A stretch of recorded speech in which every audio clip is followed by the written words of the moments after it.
I always say that there are two very important things that an agency could bring to the table. And one is that idea of curiosity and good questions, right? Because garbage in is garbage out. And two is objectivity, right? So I think one of the interesting things we've done is like kind of think about how we partner with clients both on a day-to-day level and on a founder level, right? We have day-to-day things that we need to accomplish, right? There is an event coming up that we need to support, a new product launch, a stunt that we need to come up with that's going to be media friendly. All that is kind of like we put that under the day-to-day work, or sometimes we also call that like tent poles. So like there are tent pole moments. Again, what's on the marketing calendar? How can we support those things on the marketing calendar, right? Then there's the stuff that is what we call more sustainable PR. And that is more of the thought leadership, the always on stuff that has nothing to do with whether there's a product that's going to be launched or not, right?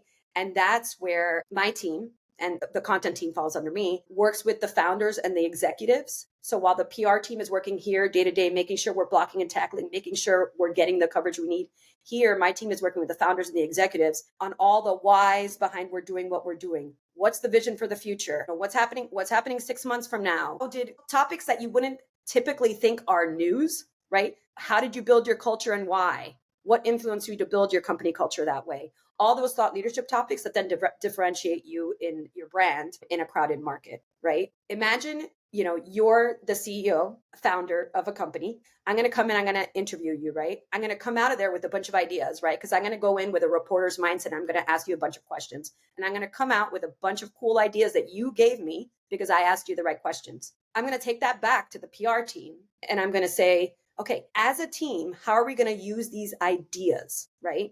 It's not how we're going to build content. It's how are we going to use these ideas, and where are we going to use the ideas? Where are we going to distribute the ideas? So some of it could be own channels. So my team might be doing LinkedIn feeds, writing bylined articles, preparing for a speaking engagement with the CEO. PR team might be pitching those bylined articles on this angle, going after, a certain reporter because now we have a reason to, because we heard something from the founder. It's another channel. PR is another channel to distribute ideas.